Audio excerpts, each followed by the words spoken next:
She was a billionaire heiress, living a life of luxury, until she caught a 5-year-old boy stealing bread in her kitchen. What she did next changed not just his life, but hers too. Before we dive in, tell us in the comments where in the world you are watching.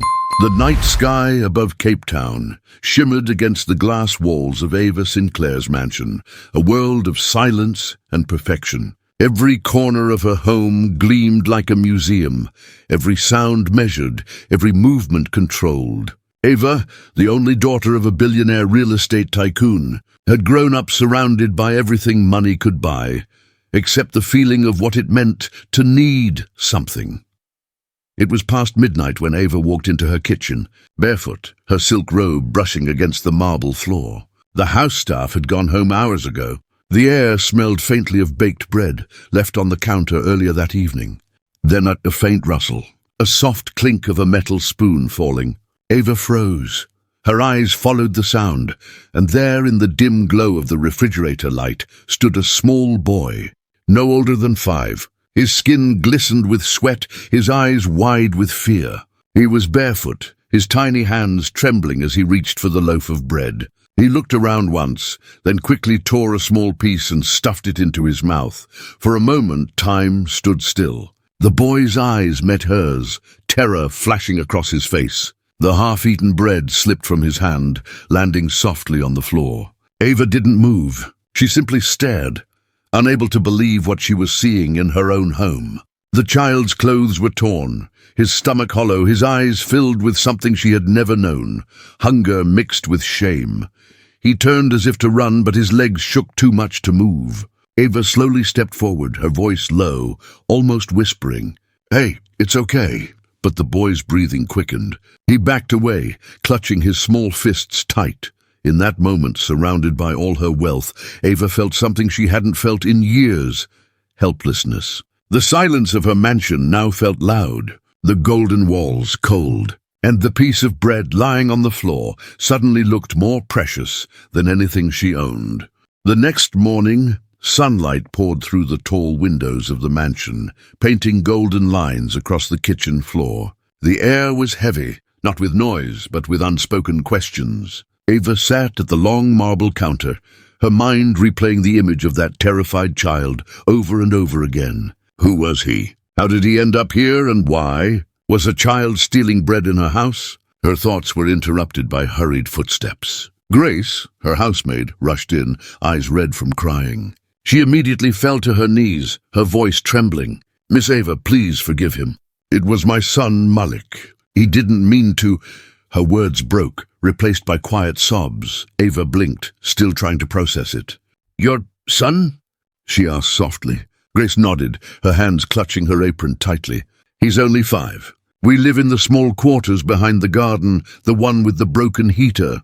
I send every penny I earn to feed him, but last night there was no food left. I told him to sleep, to wait until morning, but hunger doesn't wait, Miss Ava." The boy, Malik, stood behind her mother's legs, peeking out shyly. His lips trembled. His little hands still carried crumbs from the night before. For a moment, Ava couldn't speak. She had grown up in a world where everything came easily, food, clothes, comfort, but this moment stripped away all illusions. Grace continued, her voice breaking. "If you want to fire me, I understand. I'll leave today, but please, don't be angry with him. He's just a child." Ava rose slowly from her chair. The usual firmness in her voice was gone. "Grace, I'm not angry," she whispered. She knelt down to face Malik, who looked at her with frightened eyes. "You were hungry, weren't you?" The boy nodded silently, tears glistening on his cheeks. For the first time, Ava noticed the bruises on Grace's hands, marks of endless work, and the tiredness in her eyes. She felt something heavy in her chest, something she hadn't felt before. Guilt, compassion, awakening. Her world of glass and gold suddenly felt small, fragile, almost meaningless compared to the sight of a mother begging for her child's forgiveness. As the morning light touched Malik's face, Ava realized some people steal, not because they are bad, but because the world never gave them a choice. Later that afternoon, the mansion was unusually quiet. Ava stood by the window, watching Grace and Malik walk through the garden. The little boy's small steps were slow, his hands clutching the corner of his mother's dress. Something inside Ava stirred, a voice she had long ignored. For years, she had been taught that money solves everything. But now, staring at that child, she realized money meant nothing if it couldn't erase hunger. Without a word, Ava went into the kitchen. She rolled up the sleeves of her silk blouse and began to cook. Not a fancy dish, not something a chef would make, just a simple meal. Warm soup, soft bread and fruit. The smell filled the air, soft and comforting. Grace entered cautiously, unsure if she should speak. "Miss Ava, you don't have to," Ava interrupted gently. "Sit, both of you." Grace hesitated, then slowly took a seat. Malik climbed onto a chair, his eyes wide as he stared at the food in front of him. Ava placed a bowl in front of him and smiled softly. "You don't have to steal anymore, little one. When you're hungry, you come to me, okay?" The boy nodded shyly, whispering, "Thank you, Miss Ava." As he ate, Ava couldn't take her eyes off him. Each spoonful seemed to heal a part of her she didn't know was broken. The room that once echoed with emptiness now carried the sound of quiet joy, a child eating without fear. Grace watched silently, tears welling up in her eyes, whispering, "No one has ever been this kind to us." Ava leaned back, her heart heavy with realization. "Grace, you've worked for me for 3 years, and I never once asked if you were okay. That ends today." Grace's lips trembled. "We don't want pity, Miss Ava, just a chance to live with dignity." Ava smiled gently. "Then that's exactly what I'll give you." For the first time, the billionaire heiress felt small, not from shame, but from humility. She understood that true power isn't in owning more, but in seeing more, seeing the pain others try to hide. That night, she made a silent promise. She would not let Malik or any child near her go hungry again, because in one stolen loaf of bread, she had found something priceless, her humanity. Days turned into weeks, and something beautiful began to change inside the grand Sinclair mansion. The silence that once ruled its marble halls was now replaced by laughter, small, innocent laughter that belonged to Malik. Every morning, Ava would find him chasing butterflies in the garden, while Grace hung freshly washed clothes under the sun.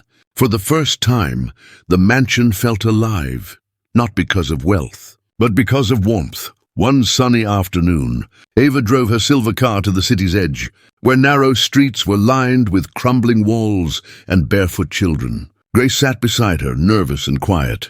Malik peeked from the back seat, clutching a worn-out teddy bear. "Where are we going, Miss Ava?" he asked softly. Ava smiled through the rearview mirror. "To your new school, champ." When they arrived, Malik's eyes widened. A small school stood there, freshly painted, with a playground Ava had quietly funded just days before. Teachers greeted them warmly, and Malik ran forward, his laughter echoing through the open field. Grace turned to Ava, her voice shaking. "You did this for us?" Ava nodded gently. "No, Grace, for him. Every child deserves a chance, not punishment for being hungry." Tears welled in Grace's eyes. She whispered, "You've given us a life, Miss Ava. We'll never forget this." Ava smiled, brushing a tear from her own cheek. "You've given me something too, a reason to feel again." That evening, back at the mansion, Ava walked into her office. On her desk lay a small drawing, crayon lines of a house, a woman, a boy, and a loaf of bread drawn in bright yellow. Malik's handwriting beneath it read, "Thank you for not being angry."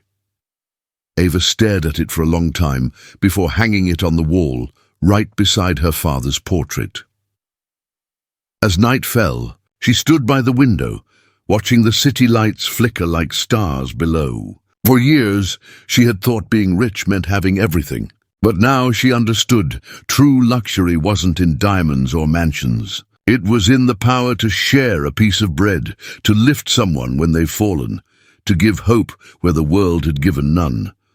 Her life had been built on fortune, but that night it was rebuilt on compassion. Because sometimes one small act of kindness doesn't just feed a child, it feeds the soul.